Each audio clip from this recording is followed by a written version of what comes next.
Hello बच्चों, acceleration को आगे बढ़ाते हुए अब हम पढ़ रहे हैं small ji.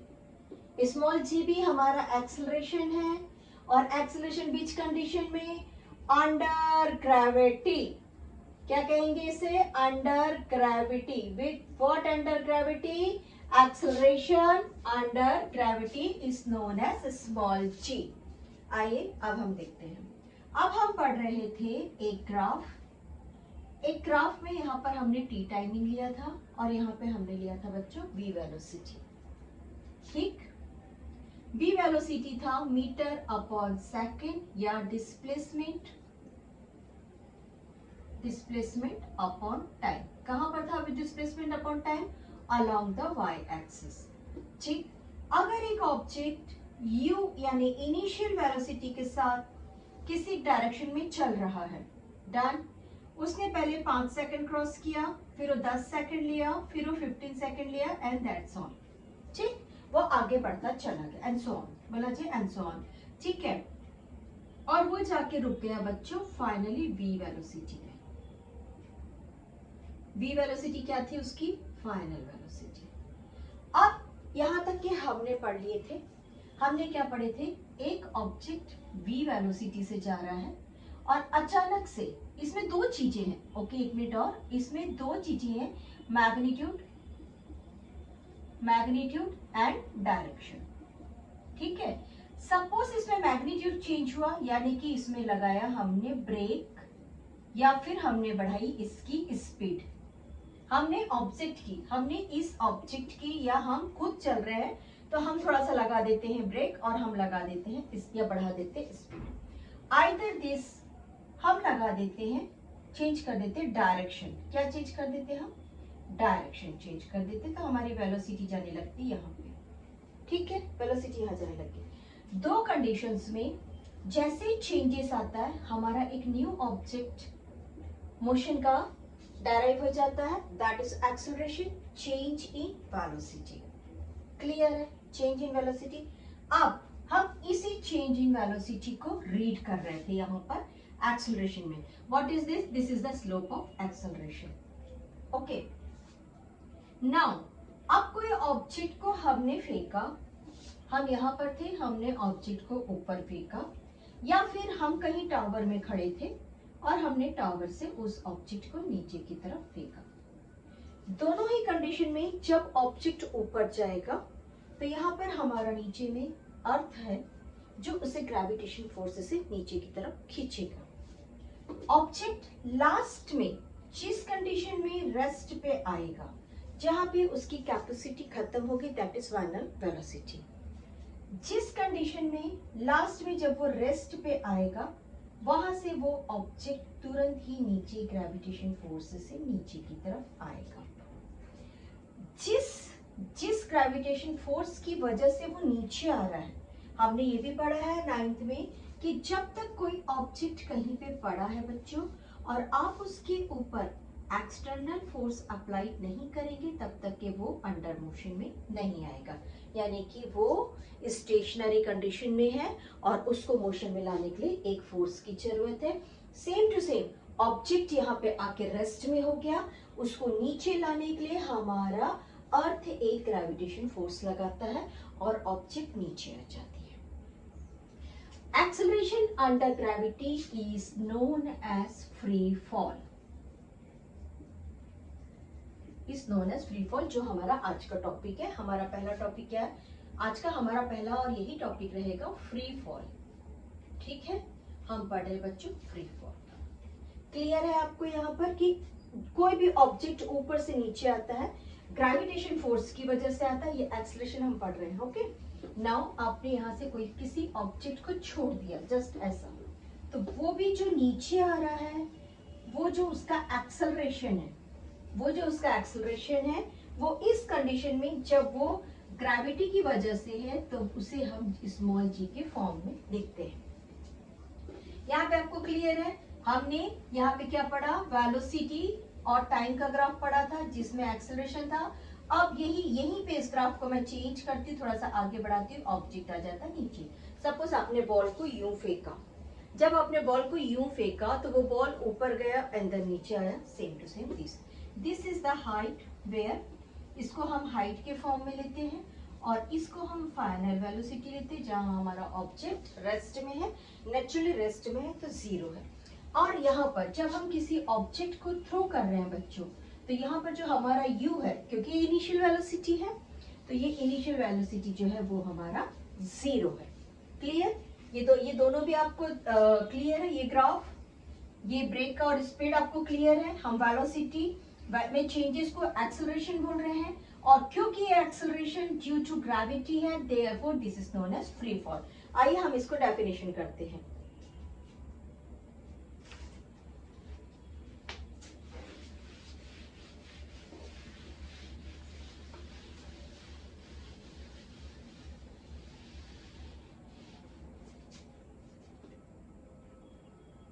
Small g, write down gravitational acceleration due to gravity. Gravitational acceleration due to gravity. आप इसे लिख सकते हैं motion under gravity. First point आज का, the magnitude due to gravity is represented by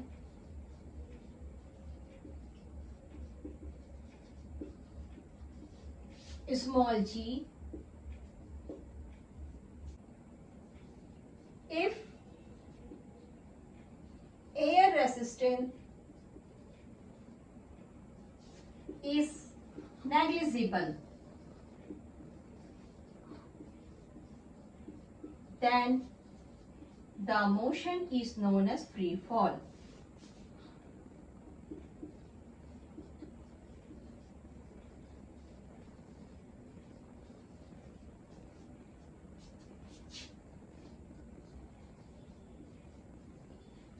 आ जाइए, ये हमारा आज का definition. Clear?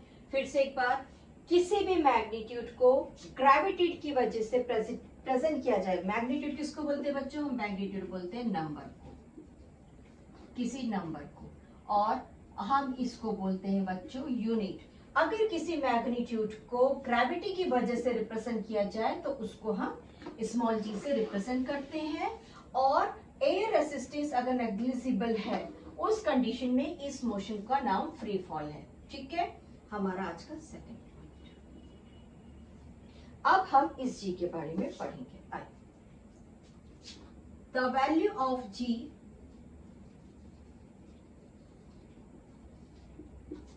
Is constant,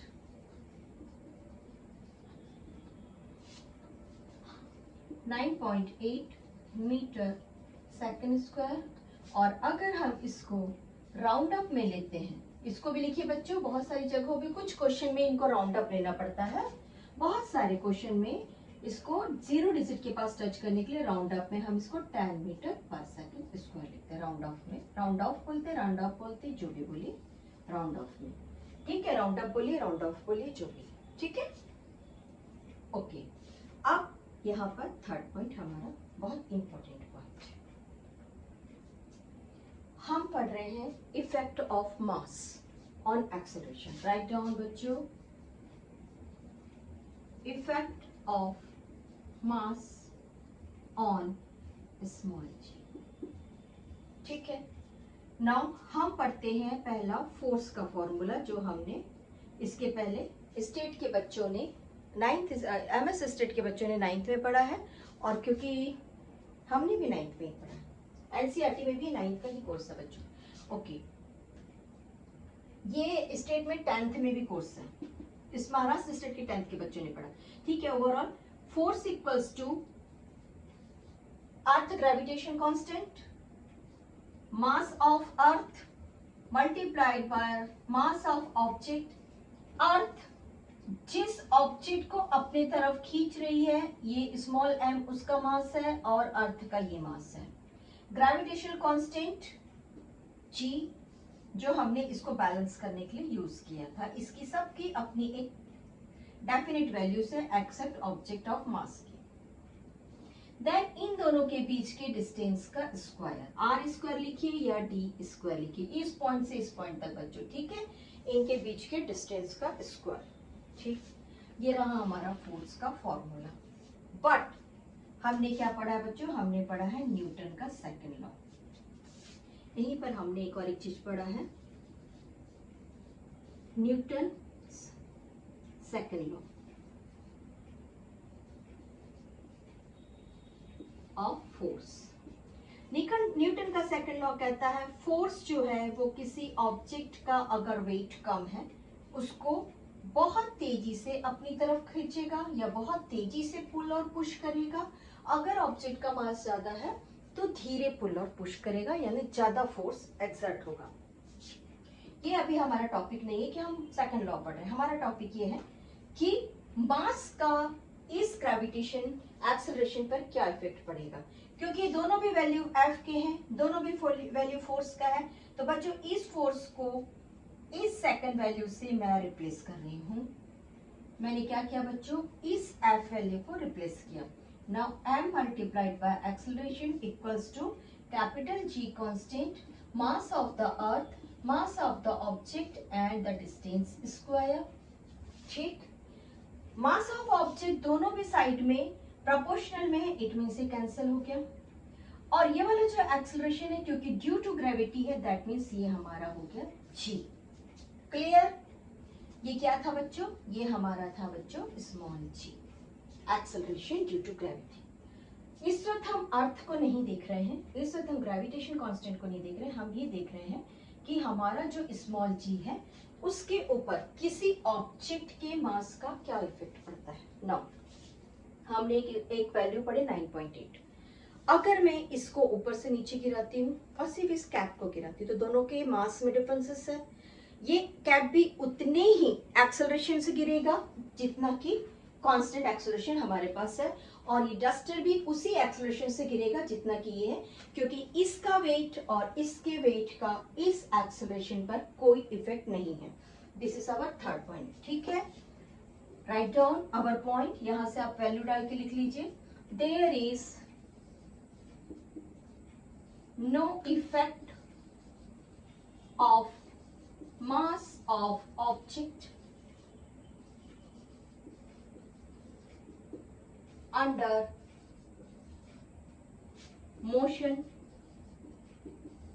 due to gravity.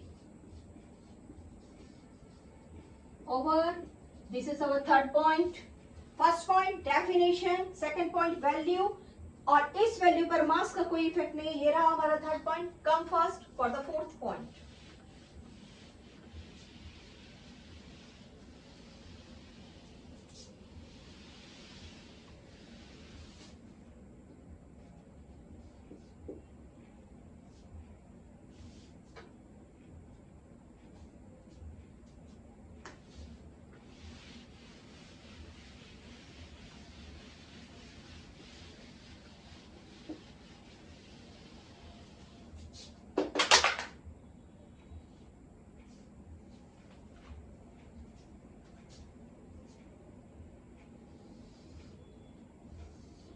Our coordinate for straight line motion. This is minus y, this is minus x, this is plus y, this is plus x. अभी हम जो जहां तक के एक्सेलरेशन को पढ़ रहे थे, हम ये पढ़ रहे थे कि हमारा ऑब्जेक्ट यहाँ से यहाँ मोशन करता है। ठीक है, अगर चेंज इन डायरेक्शन है तो वो ऐसा जाता है। वहां पे हमारा एक्सेलरेशन जो था ये माइनस ए था, ये जो था हमारा पॉजिटिव ए था। ठीक है, यहाँ तक के हमको समझ में आ गया। ओके, अब हमारा लॉ क्या कहता है, कोई भी ऑब्जेक्ट ऊपर जाएगा, अकॉर्डिंग टू अवर एनसीईआरटी, कोई भी ऑब्जेक्ट अगर ऊपर जाएगा उस कंडीशन में उसका एक्सेलरेशन पॉजिटिव रहेगा। कोई भी ऑब्जेक्ट अगर ऊपर जा रहा है तो एक्सेलरेशन उसका पॉजिटिव है। वाई पॉजिटिव है। आप लोगों ने सोचा सबसे पहले पॉजिटिव चेंज इन वेलोसिटी है, इस वक्त वाई एक्सिस पे मेरा वेलोसिटी है ना। क्लियर? चेंज इन वेलोसिटी तभी तो एक्सेलरेशन आएगा। ठीक, कोई ऑब्जेक्ट को जैसे हमने ऊपर, अपने आप तो कोई चीज ऊपर नहीं चली जाएगी ना, कोई चीज ऊपर नहीं जाएगी, कोई ना कोई प्रेशर लगेगा। इवन अगर किसी बॉल को मैं नीचे टप्पा मारूं तो वो एक रीजन से ऊपर जा रहा है। कौन से रीजन से ऊपर जा रहा है?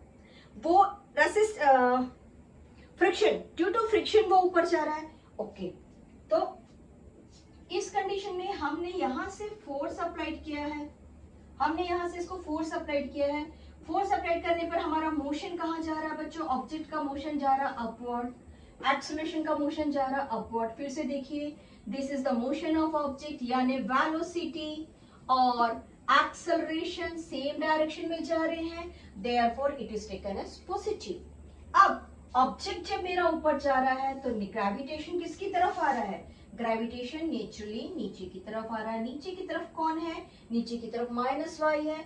Due to minus Y axis, due to the direction of minus Y axis, gravitation को इन जनरली माइनस जी लिया जाता है। वंस अगेन, दूसरा चीज, वंस अगेन अगर कोई ऑब्जेक्ट अकॉर्डिंग टू मोशन चल रही है और उसका एक्सेलरेशन भी मोशन के डायरेक्शन में है, दैट इज पॉजिटिव। और जब ऑब्जेक्ट अगेंस्ट द वेलोसिटी चल रही है, that is negative. But in some condition जहां पर बहुत सारी कंट्रोवर्सीज आती है बच्चों, वो आती है हमारा u और v की वजह से।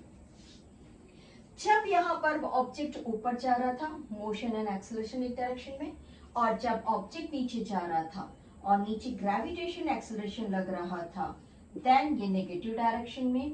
बट अगर यहाँ पर मैं फॉर्मूला में u का एक वैल्यू रख दूं और v को 0 कर दूं, सपोज पहले ही फॉर्मूला लेते हैं, इसको एक्सप्लेनेशन के लिए है, इसको हम अभी थर्ड और फोर्थ अपन अपने फिफ्थ और सिक्स पॉइंट में करेंगे। सपोज मेरे पास v की वैल्यू 0 है, क्योंकि यहाँ पर मेरा ऑब्जेक्ट आके रेस्ट में रुक गया, रेस्ट में 0 हो गया। देन u प्लस एटी का स्क्वायर जो मेरा माइनस जी था, मैंने इसको रख दिया बच्चों माइनस जी। नेचुरली नीचे माइनस जी दे रहा है आपको, मैंने रख दिया, चलिए। बट ये v मेरा 0 था, तो मुझे क्या मिला बच्चों? u मेरा बाहर आ गया।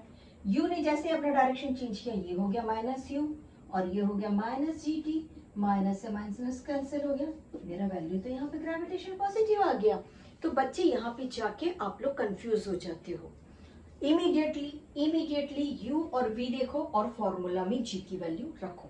डन, चलो इसकी भी जरूरत नहीं है, इसको हम फॉर्मूला को हम नेक्स्ट पॉइंट में पढ़ते हैं। अभी हम लिखते हैं हमारा y कोऑर्डिनेट और x कोऑर्डिनेट में, हमारा फोर्थ पॉइंट है ना, y कोऑर्डिनेट और x कोऑर्डिनेट में वैल्यू ऑफ g।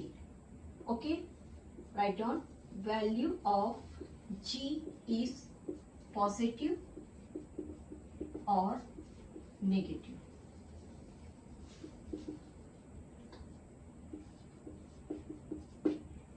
ठीक,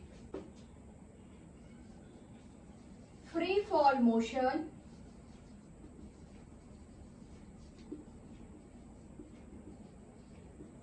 in plus y axis taken as positive and in the direction of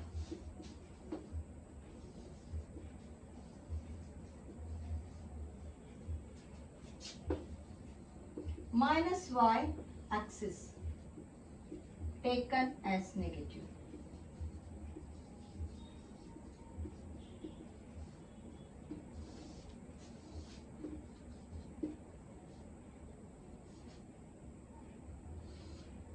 This is our positive acceleration and this is our negative acceleration। Clear? I अगर कोई object को,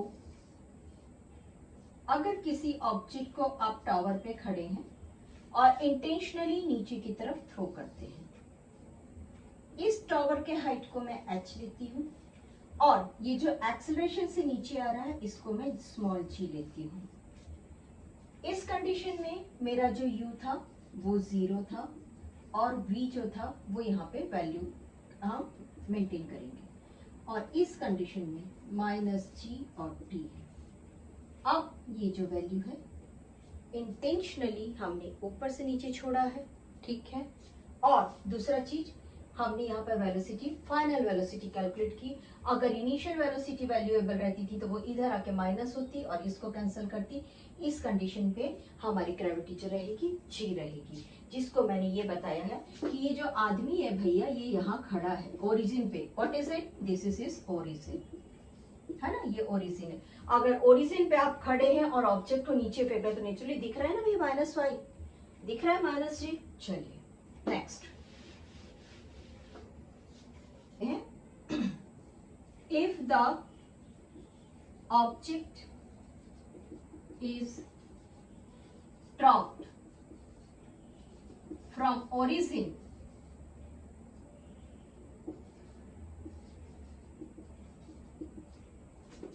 it is taken as its g is taken as negative, ठीक है। चलिए next point, point number 5।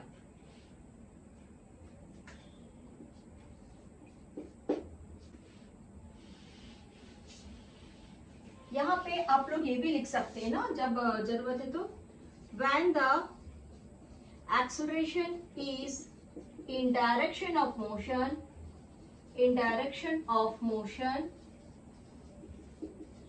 it is taken as positive A and opposite to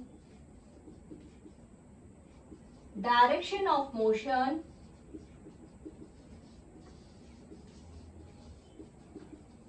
is taken as negative A or negative G. Clear?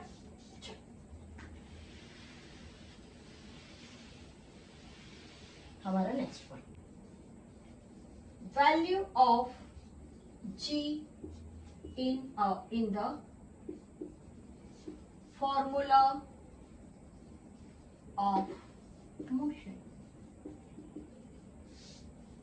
ये आप लोग का लिखना हो गया। आइए हम 4 बॉक्स बनाते हैं और अपने चारों फॉर्मूला को लिख लेते हैं। सबसे पहले हम अपने चारों फॉर्मूलास को लिखते हैं बच्चों। ये रहा हमारा बॉक्स। एक काम करते हैं, 4 बॉक्स, 4 लाइन बनाते हैं।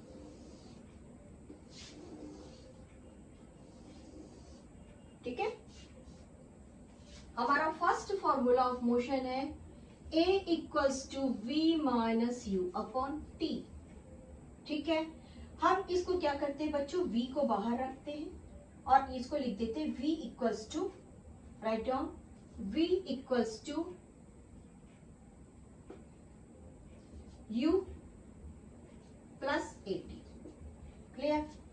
नाउ हमारा A कौन है बच्चों, हमारा A है माइनस जी। हमारा A कौन है यहाँ पे, हम यहाँ पे क्या पढ़ रहे हैं, माइनस जी पढ़ रहे हैं। नीचे की तरफ लग रहा है ना, ठीक। आइए इसकी जगह हम रख रहे हैं माइनस जी। अगर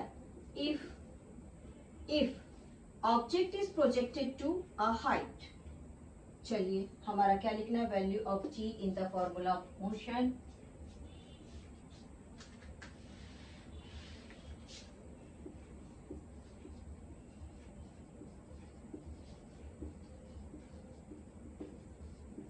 When object is projected upward,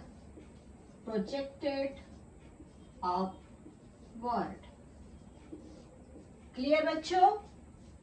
चलिए, मैंने यहां पर इसे प्रोजेक्ट किया ऊपर में, यहां पर मेरा v था वैल्यू 0। ठीक, लिख दीजिए if at this point v equals to 0। हमको लिखने का जरूरत ही नहीं है, मैंने लिखा है object is projected to upward at top, it is in rest.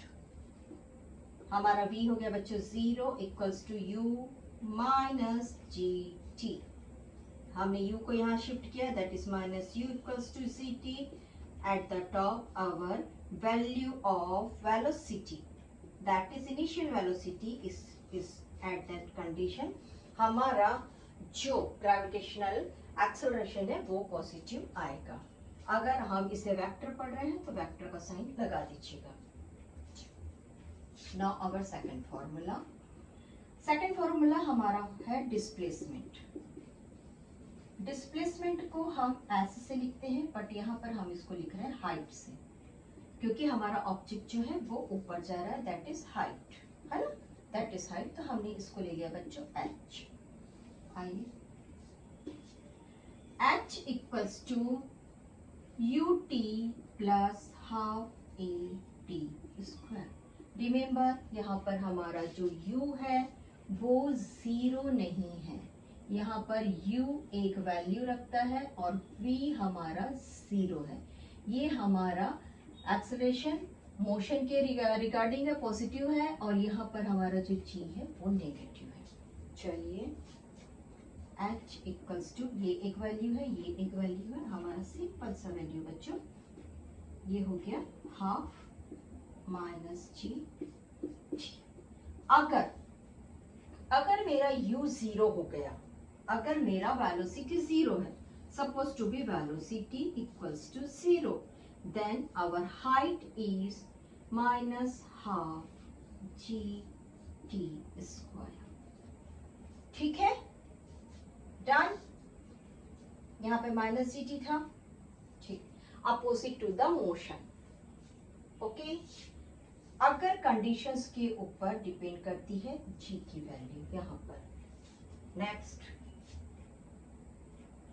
और अगर मुझे टी को बाहर निकालना पड़ा बच्चों, चलिए ये भी कर लेते हैं।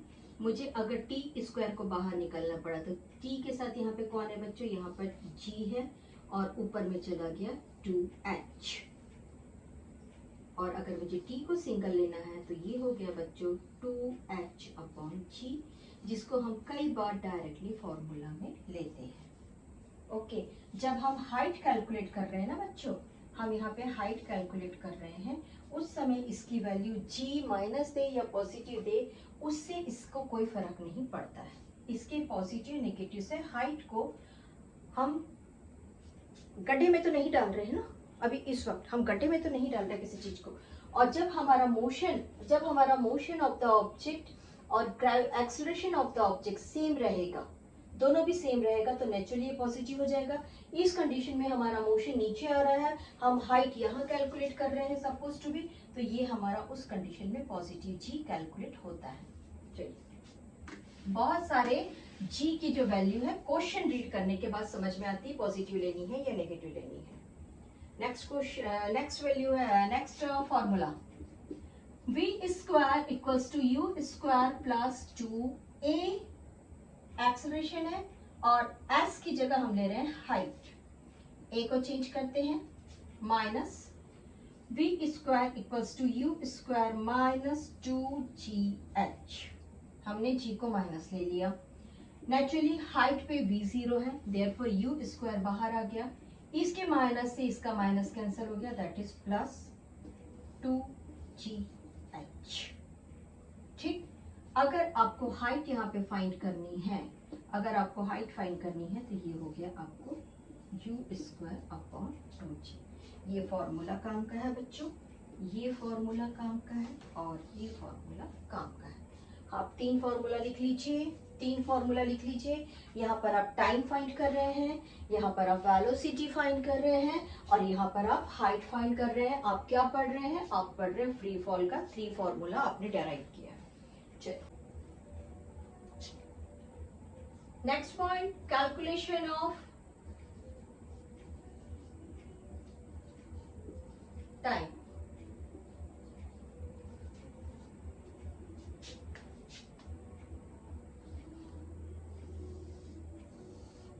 ठीक है, एक ऑब्जेक्ट ऊपर जाता है, इसने t1 टाइम लिया, इसको टाइम ऑफ एसेंट बोलते हैं। ठीक, let t1 equals to time of ascent, और वही ऑब्जेक्ट नीचे आता है।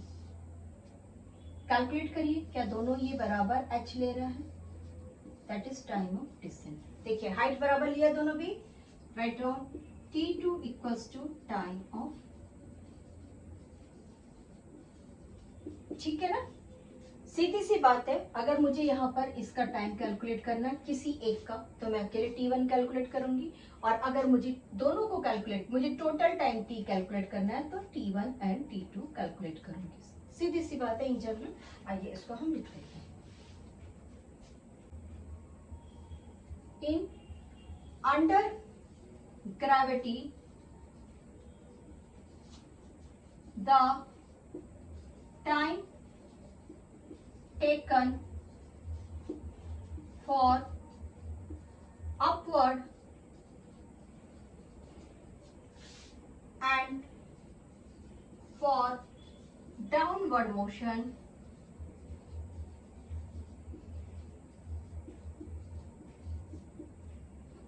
respectively known as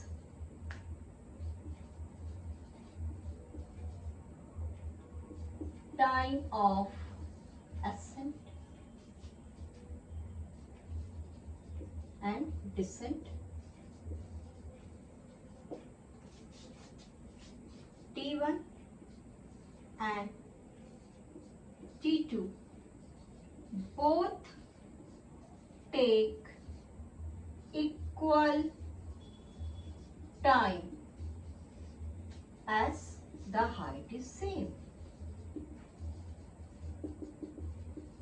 clear? Height same है इसलिए दोनों में इक्वल टाइम रहेगा। t equals to t1 plus t2। याद करिए, इसके पहले t का फॉर्मूला कुछ फाइंड किया था हमने, कहां पे फाइंड किया था? समथिंग u अपॉन g, है ना? याद आया क्या?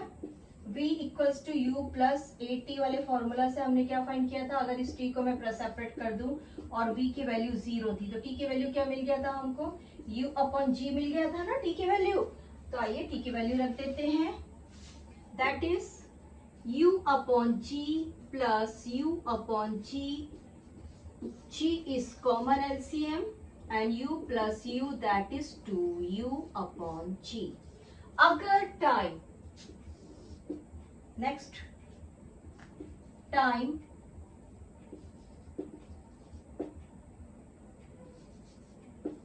Total time for ascent and descent t equals to 2u upon g। Note down the formula. ये ascent और descent के लिए है और ये वाला सिर्फ एक डायरेक्शन के लिए। t की वैल्यू कहाँ थी? ये वाली जो ओनली u अपॉन g थी। ये जो u अपॉन g हमने फाइंड किए थे ये ओनली फॉर सिंगल डायरेक्शन था और ये फॉर द बोथ डायरेक्शन है। और कैलकुलेशन में एसेंट और डिसेंट दोनों टाइम को हमने ऐड किया है। नेक्स्ट क्वेश्चन, हमारा पॉइंट नंबर 7, स्पीड और वेलोसिटी। जिस स्पीड से, जितना फोर्स आपने लगाया, जिस स्पीड से ऑब्जेक्ट ऊपर गया, स्पीड को v से रिप्रेजेंट करते हैं ना, v equals to distance upon time. ठीक है, जिस स्पीड से ऑब्जेक्ट ऊपर गया उसी स्पीड से ऑब्जेक्ट नीचे आएगा। क्लियर? क्या कह रहा है लॉ हमारा कि जिस स्पीड से ऑब्जेक्ट ऊपर जाएगा उसी स्पीड से ऑब्जेक्ट नीचे जाएगा, चाहे वो आप स्पीड के फॉर्म में लीजिए चाहे वो आप वेलोसिटी के फॉर्म में लीजिए। और अगर आप इस लाइन को कैलकुलेट कर रहे हैं तो यहाँ पर इनकी वेलोसिटी सेम रहेगी, यहाँ पर इनकी वेलोसिटी सेम रहेगी और यहाँ पर इनकी स्पीड कहिए या वेलोसिटी कहिए दोनों भी सेम रहेंगे। इस पोजीशन पे दोनों भी 0 रहेंगे। ठीक है, चलिए write down it. The speed of which A object is projected towards upward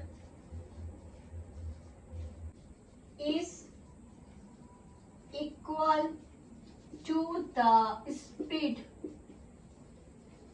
with which it come back. Okay, the magnitude of the velocity at any point is same as along the whole path, either upward or downward. ये simple एक छोटा सा अगर objective से आपसे पूछ लिया कि इस स्पीड से जा रही है तो आते समय उसकी स्पीड क्या होगी, एक बार ये पूछा है बच्चों, और बहुत कम लोग इसको रिप्लाई कर पाए, क्योंकि जनरली क्या हो रहा है ना, हम न्यूमेरिकल न्यूमेरिकल न्यूमेरिकल न्यूमेरिकल करके भाग रहे हैं, हम बेसिक कर ही नहीं रहे हैं। बहुत सारी जगह पे बेसिक बहुत सारी क्या, हर जगह पे बेसिक बहुत जरूरी है ना। हमने फर्स्ट पॉइंट में पढ़ा था air resistance is negligible, but अगर एयर रेसिस्टेंस इज काउंटेबल है, if air resistance is countable, then हमारा जो डिसेंट की टाइमिंग है वो ग्रेटर रहेगी एसेंट की टाइमिंग से। ठीक है, ये इसको डेराइव करने की जरूरत नहीं है, इसको सिंपली हमको इतना जाना है। और एक दो बार इसका नीट में क्वेश्चन पूछा है, नीट में से क्वेश्चन पूछा, आई थिंक 2005 में है, पर्टिकुलर ये क्वेश्चन ही पूछा गया था कि ऑब्जेक्ट के एसेंट का वैल्यू और डिसेंट के वैल्यू में लेस देन और ग्रेटर देन वाला क्वेश्चन था। तो वो ये वाला क्वेश्चन था, और इससे ज्यादा इसे डेराइव करने का और सॉर्ट आउट करने का जरूरत ही नहीं पड़ा, और ना ही अभी हमारे जितने भी हम मैथ्स पढ़ाएंगे फ्री फॉल के, इसके डेरिवेशन की हमको जरूरत नहीं है उस समय पे। ठीक है, ये रहा हमारा आज का फ्री फॉल का फाइनल पॉइंट। बट अब हमारा चालू होता है गैलीलियो का आउटलॉ, जो हमारे क्वेश्चन है। फ्री फॉल का हमारा एक question 2.5 NCERT, Galileo law of odd number.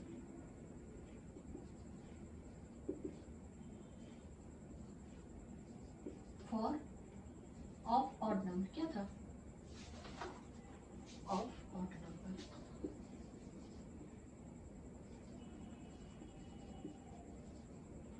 इस लॉ को आप लोग बुक से नोट करिए, मैं आपको सिर्फ इसका एक्सप्लेनेशन दे रही हूं बच्चों, और ये जो लॉ है, ये जो लॉ है इसको आप बुक से नोट करिए। ठीक, चलिए, D equals to U plus half G 2n minus 1, यही है। इफ मेरा t का वैल्यू 1 2 3 4 सेकेंड है, यहाँ पर t कौन है बच्चों, t है nth टाइम। ठीक है ना, t है nth टाइम। तो आइए यहाँ पर हम वैल्यू रखते हैं। फर्स्ट हमने रखा बेटा for first second, d equals to u plus half g 2 multiplied n, n हमारा कौन है 1 सेकेंड माइनस 1। यहाँ पर हमको वैल्यू मिल जाती है, अब यहाँ पर हमको वैल्यू मिल जाती है बच्चों, अगर मेरा इनिशियल वेलोसिटी 0 है, अगर मेरा इनिशियल वेलोसिटी 0 है तो यहाँ पर मुझे वैल्यू मिलती है हाफ, ये 2 माइनस 1 है, that is g upon 2। g कौन है बच्चों, 1 है। ठीक है, हमको फर्स्ट वाला जब 1 सेकेंड था हमको मिल गया 1 फॉर सेकेंड। d u मैंने 0 रखा है, that is z upon 2 multiplied 2n, n मैंने 2 रखा है बच्चों, दैट इज 2 2 सा 4 minus 1 equals to 3z upon 2। कितना मुझे मिला, 3 मिला। Look clear. चलिए आइए नेक्स्ट, अगर मैंने n इक्वल्स टू 3 सेकेंड्स रख दिया, ठीक है, at third second, d equals to g upon 2 2 multiplied by 3 minus 1. 2 3 जा 6 minus 1 that is 5g upon 2. मुझे मिल गया 5. नेक्स्ट n इक्वल्स टू, अगर मैं 4 सेकेंड में चलती हूँ, d equals to z upon 2. 2 multiplied by 4 minus 1 equals to 7g upon 2. ये जो हमको डिजिट्स मिल रही है, ये जो हमको डिजिट मिल रही है, यही गैलीलियो के ऑड लॉ का नंबर है. आइए हम इसको लॉ को रीड करते हैं बच्चों. इसे लिखते नहीं है, हम सिंपली इसको रीड करते हैं. ये कह रहा है द डिस्टेंस ट्रांसफर्ड, हम डिस्टेंस ले रहे थे. Look at here, the distance transferred during equal interval. ये इक्वल इंटरवल है 1 2 3 4 1 2 3 4 during equal interval of time by the body falling from the rest. जिस कंडीशन में बॉडी यहाँ से अगर नीचे की तरफ गिर रही है, और जहाँ पे आपको इनिशियल वैल्यू रेस्ट है, और हमने इनिशियल वैल्यू रेस्ट को 0 कर दिया है. नाउ स्टैंड और one another in same ratio as the odd number. ये जो रेशियो हमको मिला, क्या मिला रेशियो बच्चों हमको मिला? g upon 2, 3z upon 2, 5z upon 2 और हमको मिला 7g upon 2. That the ratio is found as the odd number beginning with the unity namely 1 3 5 7. That is your Galileo law and I hope आप लोग को ये सारी चीजें समझ गई. Done. एक last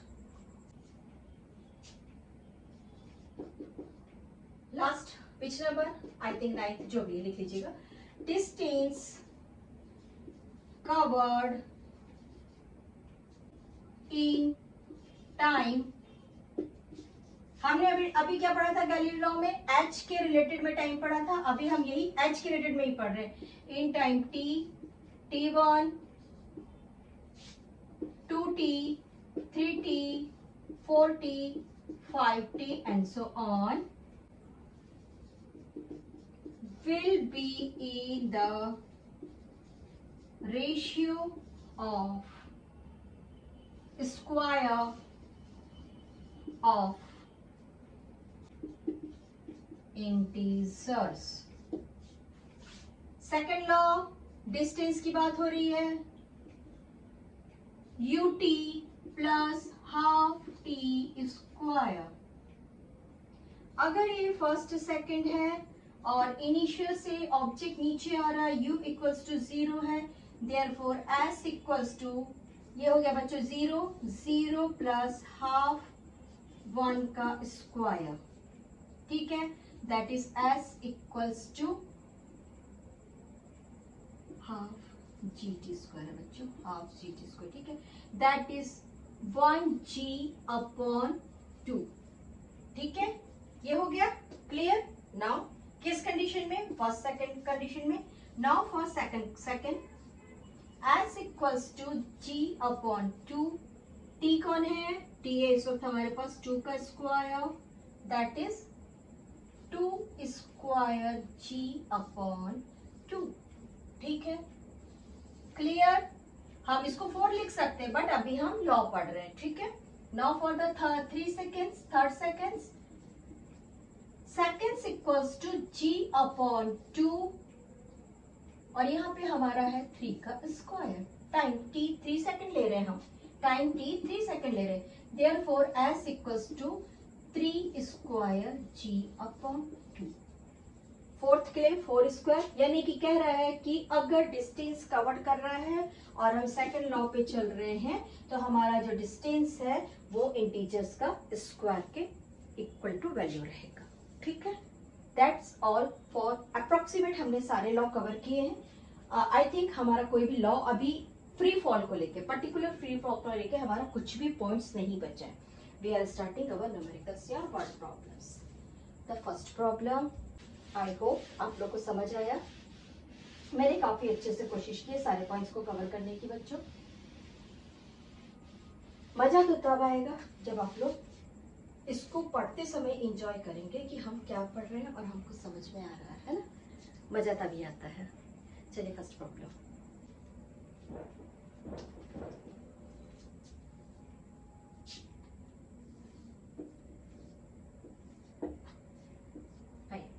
Two bodies are thrown vertically upwards. ये रहा हमारा ग्राफ। मैंने एक ऑब्जेक्ट को वर्टिकली अपवर्ड्स भेजा, ठीक है, एंड देयर और दूसरा बॉडी भी भेज दिया, ठीक है, upwards with their initial speed. इनकी इनिशियल स्पीड u1 और u2 रखती दो ऑब्जेक्ट्स की। Is the ratio of 2 and 3। ये रहा आपका रेशियो। राइट डाउन, जो गिवन है उसको लिख लीजिए। गिवन में क्या दिया है बच्चों हमको, u1 और u2 का रेशियो दिया है हमको 2 एंड 3। बन गया first point. The ratio of the maximum height, ratio of the maximum height आ जाइए। ये यहाँ पर पहुंचा था, ये इसकी मैक्सिमम हाइट थी h1 और ये ऑब्जेक्ट यहाँ पर था, इसकी मैक्सिमम हाइट थी h2। हमारे पास दो फॉर्मूले हैं बच्चों। एक है हमारे पास में s का, s equals to ut plus half at का स्क्वायर, और दूसरा हमारे पास है v square u square plus 2as। क्योंकि हमारे पास अभी t की वैल्यू नहीं है तो हम इसको नहीं लेंगे, ठीक है। और यहाँ पर a हमारा हो गया g। हमारे पास यहाँ पर u1 और u2 की वैल्यू है। हमारे पास कौन कौन है बच्चों, यहाँ पर u1 और u2 की वैल्यू है, और ये था हमारा u स्क्वायर, ठीक है। अरे यही था ना हमारा फॉर्मूला। अब ये दोनों सेम है, ग्रेविटेशन, ठीक है। हमारा इनिशियल वेलोसिटी भी सेम है। हमको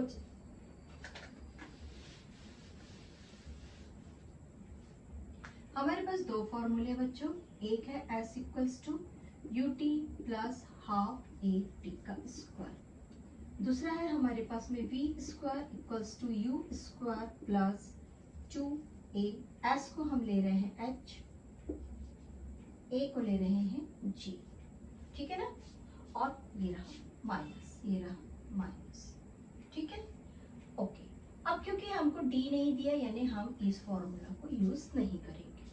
डन, चलिए हटा दीजिए इसको, इसको यूज करेंगे बट नेक्स्ट इसमें, हाँ ठीक है। चलिए अब हमारे पास मालूम है v की वैल्यू हमारे पास में हाइट में ऑब्जेक्ट जा रहा है, यहाँ पर v की आ रही है, v equals to top equals to rest equals to 0। This is our biggest hint. v हो गया हमारा 0। अब ये रहा हमारा u1 माइनस, और ये रहा हमारा u2 माइनस 2gh। नेचुरली हमको फाइंड करना है h1 और h2, तो हम लिखते हैं बच्चों h1 अपॉन h2। h1 के साथ कौन है नीचे, नीचे है 2g, और h1 के साथ पैरेलल में फिर कौन आ रहा है, इस साइड अपोजिट में चला गया तो दैट इज u1, ठीक है, स्क्वायर। और h2 के साथ में कौन आ रहा है, h2 के साथ में जा रहा है ut का स्क्वायर अपॉन 2g। 2g दोनों कैंसिल हो गए, चाहे पॉजिटिव हो चाहे नेगेटिव हो, दोनों भी आपस में कैंसिल हो गए। तो h की वैल्यू क्या मिली हमको, u का स्क्वायर और u की स्क्वायर, ये इनिशियल, ये फर्स्ट ऑब्जेक्ट की, ये सेकंड ऑब्जेक्ट की। तो आइए इसको हम लिख लेते हैं, h1 equals to u square, h2 equals to u square, ये फर्स्ट ऑब्जेक्ट की, ये सेकंड ऑब्जेक्ट की। हमारा रेशियो क्या मिला बच्चों, हमको रेशियो मिल रहा है यहाँ पे 2 का स्क्वायर एंड 3 का स्क्वायर, दैट इज 4/9। हमने क्या फाइंड किया बच्चों, हमने फाइंड किया मैक्सिमम हाइट 4/9। किस कंडीशन में है, एक हमारा ए में है और एक हमारा 5th में है, ठीक, हमको मिल गया 4/9।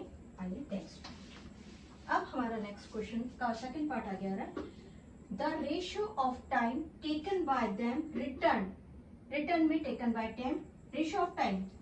एक बार फिर से मैंने आपको एसेंट टू डिसेंट पढ़ाया है, यानी हमको सिर्फ एक बार t1 ही कैलकुलेट करना है, t1 प्लस t2 कैलकुलेट नहीं करना है। आ जाइए हम t1 कैलकुलेट करेंगे। Return back to the ground. अब सबसे बड़ा चीज आपको बोल रहा है रेस्पेक्टफुली, यानी कि पहले आपको हाइट ही लिखना है। हमारा पहले कंडीशन में हाइट है, ये वाला रिसेप्टेड है। 4/9 दिया है, बट जहां पे रेस्पेक्टिवली चालू हो गया वहां पे पहले हाइट को लिखना है, इट मींस ये 2 हो गए और टाइम अभी हमको नहीं चाहिए, यानी हमारा आंसर ये वाला हो सकता है, ये वाला हमारा आंसर हो सकता है। तो चलिए टाइम को लिखते हैं।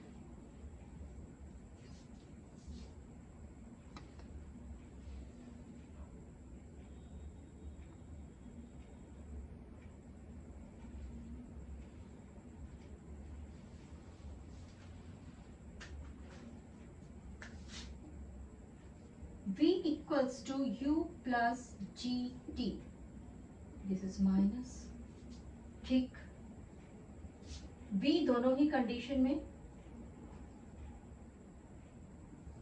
0 है,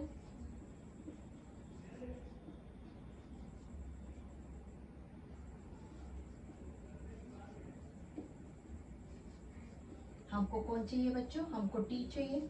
T की वैल्यू क्या मिल रही है, T1 इसके लिए, T2 इसके लिए।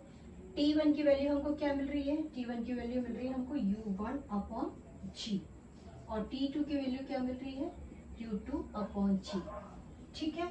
G दोनों में कांस्टेंट है, एक कांस्टेंट मींस एक ही वैल्यू है, तो ये क्या मिला, T1/T को T2 का जब रेशियो आप फाइंड करने गए, दैट इज U1/U2।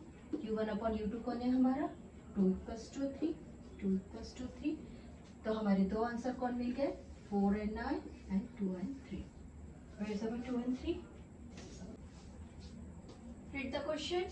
सेकंड है हमारा आज का question. A ball is dropped on the floor from a height of 10 metre. Look at here, this is our tower, it means this is our origin.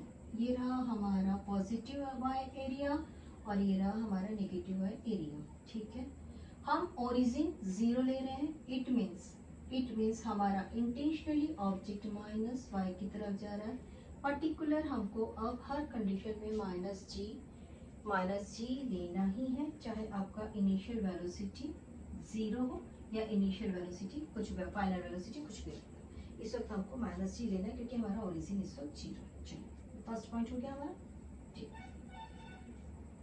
अगर object ऊपर जाकर नीचे आता उस कंडीशन में भी हम 0 लेते थे, पर इस समय ओरिजिन ही हमारा 0 है और यहाँ पर हमको व्यू का ही वैल्यू चाहिए। आगे बढ़ते हैं।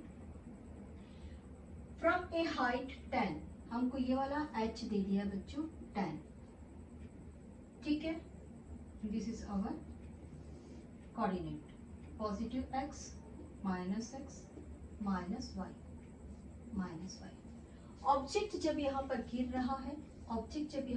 रहा है, ये वाली जो हाइट है वो 10 मीटर है, क्लियर। नेक्स्ट पॉइंट पर, if rebound to the height of 2.5 metre, जैसे ही गिरता है टप्पा खा के वापस से ये यहाँ तक के जाता है बच्चों, दैट इज 2.5। h2 क्या दे दिया हमको, 2.5 मीटर। फिर से एक बार h1 क्या बोल रहा है, ऑब्जेक्ट यहाँ से नीचे गिरा, दैट इज 10 मीटर, और टप्पा खाने के बाद एक बार उछला है, दैट इज 2.5। ये अपवर्ड है बच्चों और ये डाउनवर्ड है, ठीक है। If the ball is in contact with the floor for 0.1 second, given t equals to 0.1 second, ठीक। Then the average acceleration. What is our average acceleration? Average acceleration is equals to delta v upon delta t। सारी चीजें आप लोग के सामने आ गई। आइए maths बनाना चालू करते हैं।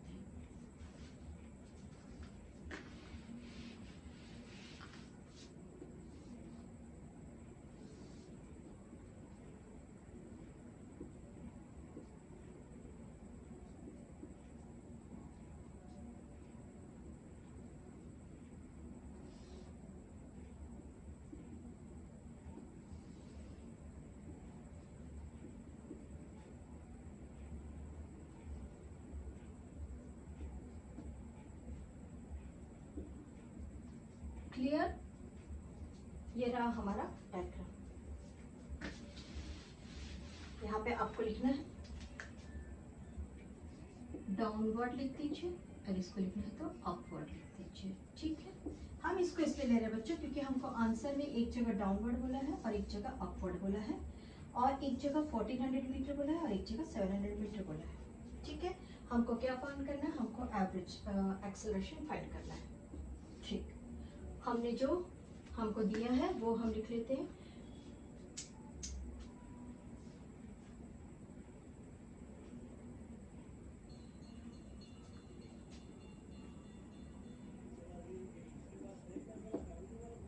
Velocity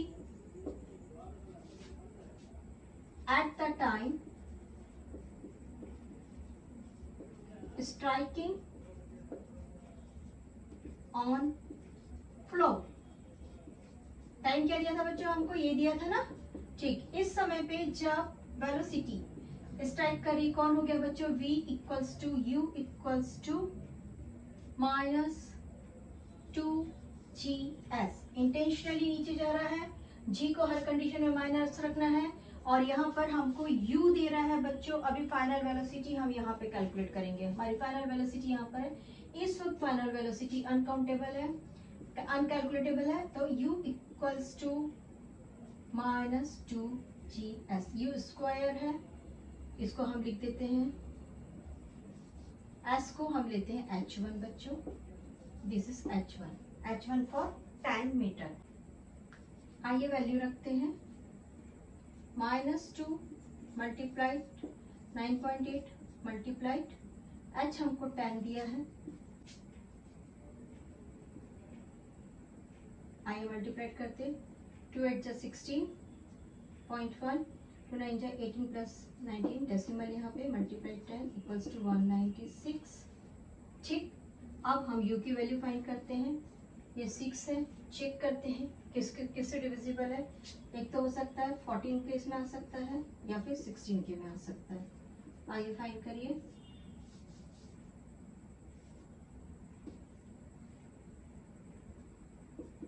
फोर्टीन का हो रहा है बच्चों, तो इसको लिख दीजिए 14 का।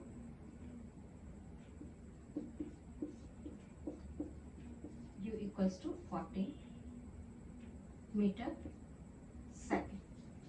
ठीक है, हमको अब फर्स्ट कंडीशन में इनिशियल वेलोसिटी v मिल गई है और इनिशियल वेलोसिटी u मिल गया है। ठीक है, अब हम कर रहे हैं बच्चों इसकी velocity with which it rebounds, है ना।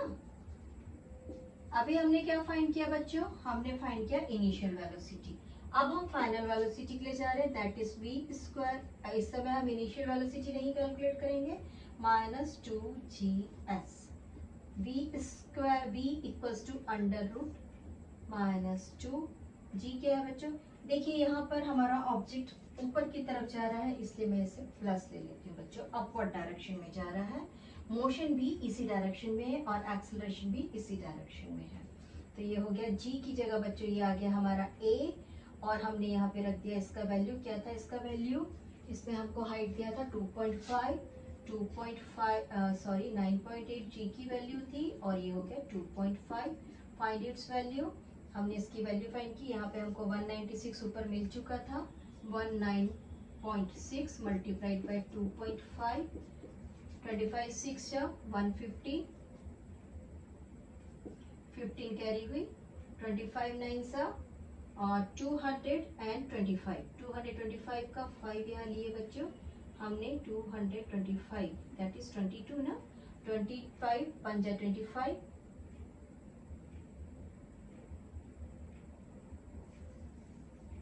25 6 जा 150 कैरीज 50। ठीक है, 25 9 जा 125, 25 प्लस 15 दैट इज 240। तो यहाँ पे हमारा 24 कैरी हुआ, 25 1 जा 25 और ये हो गया बच्चों 490। ठीक है, इट मीन्स हमने जब इसको अंडर रूट में वैल्यू फाइंड किए, हमने इसको जब अंडर रूट में वैल्यू फाइंड किए तो हमको b की वैल्यू मिल गई 70 की स्क्वायर, 7 का स्क्वायर 49। यहाँ पे डेसिमल लगा 2 के बाद में, इट मीन्स मिल गया हमको 7 का स्क्वायर। चलिए, हमको मिल गई फाइनल वेलोसिटी और हमको मिल गई इनिशियल वेलोसिटी। हम अपना इस डायग्राम को इरेज कर रहे हैं।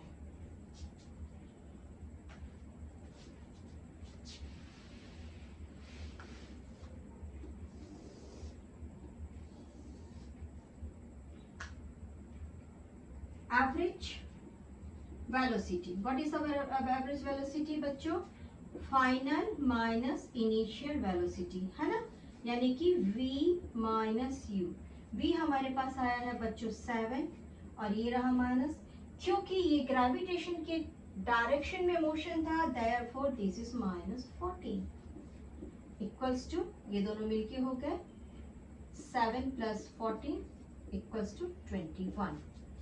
ठीक है, हमारी इनिशियल वेलोसिटी क्या हुई 21 metre second. Now our average acceleration, acceleration vector sign है, that is delta v upon delta t equals to 21 upon हमारा t क्या था बच्चों, हमारा t डेसिमल 01 सेकेंड, डेसिमल हटाया हमने, हमारे पास ऊपर आ गया 2100 सेकेंड। अब सबसे इंपॉर्टेंट क्वेश्चन, जो मैंने यहाँ से इरेज तो कर दिया है बट मैं इसको यहाँ पर लेती हूँ। अब सबसे इंपॉर्टेंट क्वेश्चन, हमारा ऑब्जेक्ट, मैं इसको नहीं लेती हूँ बच्चों, ये रहा मेरा 0, मेरा ऑब्जेक्ट यहाँ आके टप्पा खाया था, डायरेक्शन कहाँ लग रहा है बच्चों, क्लियर और नॉट, डायरेक्शन कहाँ है, upward, 2100 metre second upward, that's your answer. चलिए next question, question number 3, question, two bodies of different mass. First of all twist नहीं होना है, मैंने आप लोग को बताया है, क्या बताया बच्चों, मैंने ये आप लोग को सिखाया था कि कहीं पर भी यहाँ पर मास का इस ग्रेविटेशन एक्सेलरेशन पर कोई इफेक्ट नहीं होता है। जैसे आपको टू मास बोला, ट्विस्ट नहीं होना है, दिमाग को कहीं और लेके नहीं जाना, मास तो लेकर आना ही नहीं यहाँ पर, ठीक है, इसका मतलब हमको ट्विस्ट करना है, बस हम ये बोल सकते हैं this is object A and object B, mass लाओ ही नहीं बीच में। सेकंड, चलिए, are dropped from two different height, चलिए ये रहा आपका पहला टावर और ये रहा दूसरा टावर, यहाँ से ऑब्जेक्ट आपका नीचे गिर रहा है, दिस इज H1, और यहाँ से ऑब्जेक्ट नीचे गिर रहा है, दिस इज H2, ठीक है, A एंड B गिर गए नीचे, ठीक है, the ratio of time, height से क्या लेना देना है मुझे नहीं पता, बट हमको फाइंड करना है बच्चों रेशियो ऑफ टाइम। हम यहाँ पर H1 H2 ले लेते हैं, ठीक है, हमको दोनों भी ऑब्जेक्ट यहाँ से नीचे गिर रहा है, ये हमको पता है। हमारा क्या फॉर्मूला लगेगा बच्चों, जहाँ पे हमारे पास H और T दोनों चाहिए हमको, हमारा फॉर्मूला लगेगा डिस्टेंस माने H equals to UT plus half AT square, क्योंकि ऑब्जेक्ट को प्रोजेक्ट किया गया नीचे की तरफ, यानी कि यहाँ पर U इक्वल्स टू 0 था, दैट इज 0, तो फॉर्मूला क्या हो गया बच्चों, फॉर्मूला हो गया H equals to half AT square, ठीक, फॉर ऑब्जेक्ट 1, ऑब्जेक्ट 1 ये क्या हो गया बच्चों, T1 और H1, राइट हो, H1 equals to half GT square, this is 1। अभी हम माइनस ले या नहीं ले, हमको रेशियो पढ़ना है, रेशियो में माइनस कैंसिल हो जाएगा, ठीक, next H2 equals to half GT2 square, clear. आइए हम फाइंड करते हैं रेशियो जो हमको दिया है,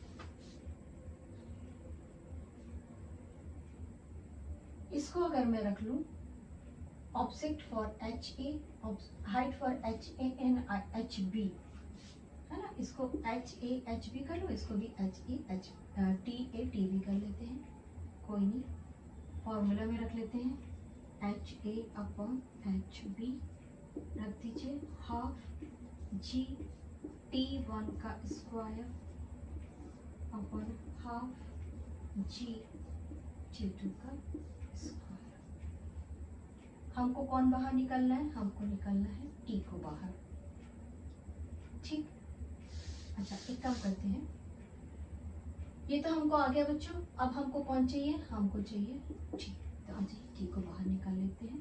that is t a equals to, जब टी बाहर निकला है, टी के पैरेलल में कौन है बच्चों, एच ए है, और नीचे कौन है, टी के अपोज में 2 था, तो यहाँ पे 2 चला गया, और यहाँ पे आ गया जी। ठीक है, अब ये हो गया, टी बी के लिए फाइंड कर लीजिए, ये स्क्वायर है, ये स्क्वायर है, that is 2HB upon g. Look, हमने रेशो बनाया, हमने रेशो क्या बनाया बच्चों, टी ए और टी बी का रेशो बनाया। रेशो में क्या हो गया, स्क्वायर जब हमने हटाया तो ये हो गया 2HA ऑपोजिट ए का जी, और रेशो में कौन चला गया, 2HB जी। ये दोनों कैंसल, 2 कैंसल, हमारा रेशो क्या बना बच्चों, HA अपॉन HB, और किसके अंडर में है ये है अंडर रूट के अंदर में। तो आ जाइए हम देखते हैं अंडर रूट के अंदर में कौन है, A upon B, that is our second answer, A under root ratio under root B। ये रहा हमारा रेशो, H ऑब्जेक्ट हाइट का, A का हाइट और B का हाइट, रेशो में कैसा रहा, अंडर रूट A और under root B। That's it, आज के लिए इतना। अब हम कंटिन्यूटी में मैथ्स ही करेंगे इस लेसन में। एक हमारा बच्चा है आज की डेट पे topic relative velocity. Relative velocity अलग से टॉपिक करते हुए उसके कम से कम हम 5 से 10 क्वेश्चन जरूर बनाएंगे रिलेटिव वेलोसिटी के, और इन सब के अनलिमिटेड क्वेश्चन बनाएंगे, इजी बनाएंगे, इजी इसलिए क्योंकि कॉन्सेप्ट क्लियर है। ओके, चलिए, हैव अ नाइस डे।